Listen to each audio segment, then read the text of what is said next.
Bulletin में सबसे पहले बात करते हैं छत्तीसगढ़ में आपदा के वक्त जारी सियासत की। सांसद विजय बघेल के बाद अब पूर्व मंत्री अजय चंद्राकर ने भी भूपेश सरकार पर निशाना साधा। उन्होंने ट्वीट किया है कि अभी तक रेमडेसिविर इंजेक्शन की खरीदी किस दर पर की गई, सरकार पूरे आंकड़े जारी करे। इससे पहले सांसद विजय बघेल ने सीएम भूपेश बघेल पर टैक्स की राशि को असम चुनाव में खर्च करने का आरोप लगाया।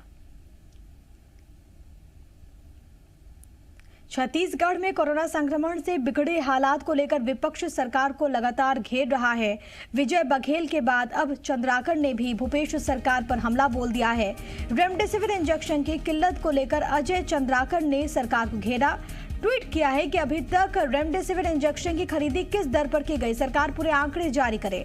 अजय चंद्राकर ने ट्वीट में लिखा कि माननीय स्वास्थ्य मंत्री, मुझे आप पर संदेह नहीं, लेकिन अब तक आपके विभाग ने कितने रेमडेसिविर किस दर से खरीदे उसे सार्वजनिक कीजिए। अजय चंद्राकर ने सरकार को घेरते हुए ट्वीट किया कि कांग्रेस के लिए क्या आपदा भी अवसर है। उन्होंने लिखा कि असम चुनाव से कुछ कनेक्शन है क्या। और तमाम जानकारी के साथ मेरी सहयोगी रजनी ठाकुर इस वक्त लाइव मौजूद है। सीधे उन्हीं का रुख करते हैं। रजनी, एक तो मामले बहुत ज्यादा बढ़ रहे हैं, दूसरी ओर इस पूरे मुद्दे को लेकर सियासत भी इस वक्त चरम पर है। तमाम तरह के सवाल उठा रहा है विपक्ष।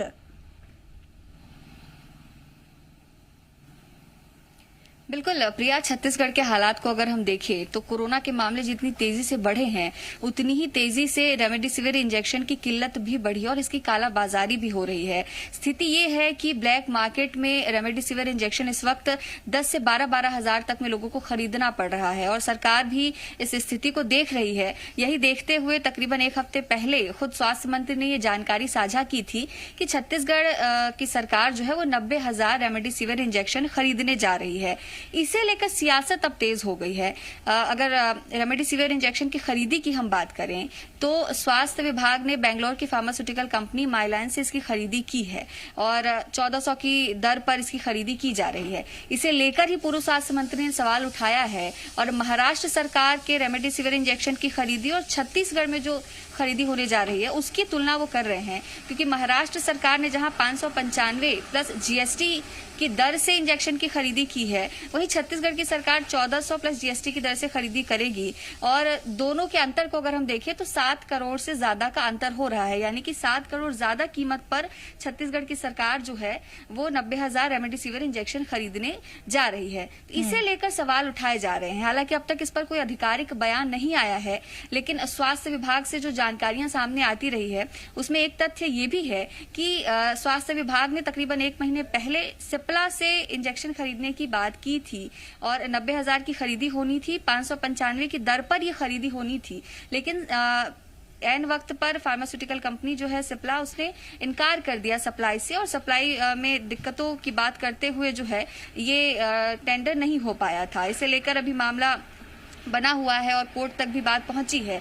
उसके बाद जब छत्तीसगढ़ में स्थिति गंभीर हुई और लगातार लोग परेशान होते रहे रेमडेसिविर की किल्लत पर, फिर सरकार ने फैसला किया कि बेंगलोर की माइलाइन फार्मास्यूटिकल कंपनी से इसकी खरीदी की जाएगी। ये पूरा विवाद अब बढ़ रहा है और वाकई ये सोचने वाली बात है कि बेशक ये आपदा का समय है, लेकिन इतनी ज्यादा अंतर आखिर क्यों नजर आ रहा है दरों में, इसका जवाब जो है वो खुद स्वास्थ्य मंत्री ही दे पाएंगे या स्वास्थ्य विभाग ही दे पाएगा। तो फिलहाल राजनीति शुरू हुई है। इंतजार इस बात का है कि इस पर सरकार की तरफ से और स्वास्थ्य मंत्री की तरफ से क्या तर्क दिया जाता है। जी बिल्कुल, इंतजार करना होगा इसको लेकर रजनी, क्योंकि जो गैप है वहां पर जिस तरीके से आपने भी जिक्र किया, ये गैप कोई छोटा मोटा नहीं है, इतनी बड़ी राशि का गैप है और ऐसे में जो भी चीजें है उसको लेकर यहाँ पर क्लियर करना चाहिए। लेकिन इससे पहले सांसद की ओर से भी सवाल पूछे गए, राशि को लेकर उन्होंने सवाल पूछा है। उन्होंने ये कहा कि जो सेस सरकार ने वसूला, दरअसल उसका इस्तेमाल सही जगह पर सरकार नहीं कर रही है। देखिए, ये बात बार बार उठती रही है, चूंकि 2 साल हो गए हैं तकरीबन कोरोना संकट को और पिछले साल ही सरकार ने शराब पर सेस लगाया था और ये कहा गया था कि कोरोना में होने वाले खर्च में इसका इस्तेमाल किया जाएगा। उसी को लेकर बार बार विपक्ष की तरफ से सवाल उठाए जाते हैं कि जो सेस की राशि ली गई थी उसका इस्तेमाल कहाँ हो रहा है, क्योंकि जिस तरीके से व्यवस्थाएं दिख रही हैं, सरकारी अस्पताल जो है वहां पर बेड नहीं है, ऑक्सीजन नहीं है, प्राइवेट अस्पतालों में बेड भरे हुए हैं, लाखों खर्च करके लोग कोरोना का इलाज इलाज करा रहे हैं और जिनके पास वो राशि नहीं है, वो दर इलाज के लिए भटक रहे हैं और उनकी मौतें हो रही है। तो ये जो स्थिति है, ये आखिर क्यों बनी? सरकार ने 1 साल में क्या किया? सेस की राशि का इस्तेमाल कहाँ किया गया? इस पर लगातार सवाल उठाए जा रहे हैं और बतौर विपक्ष ये सवाल उठाना बनता भी है, क्योंकि वाकई में छत्तीसगढ़ में जो हालात हैं वो बेहद चिंताजनक है और हालात को देखकर ये लगता नहीं है कि कहीं से भी सरकार 1 साल तक गंभीर रही या तैयारियां की गई। जब मामले बढ़ने लगे उसके बाद जाकर तैयारियां नजर आ रही हैं और वो तैयारियां जो है महज खाना पूर्ति हैं, क्योंकि लोग अब भी परेशान हो रहे हैं। ना तो उनको दवाइयां मिल रही है, ना इंजेक्शन मिल पा रहा है, ना बेड मिल पा रहा है और यही वजह है कि लगातार जो कोरोना से होने वाली मौतों का आंकड़ा है प्रदेश में वो बढ़ता चला जा रहा है। जी बहुत शुक्रिया रजनी, आपका तमाम बातचीत और तमाम जानकारी हम तक पहुंचाने के लिए।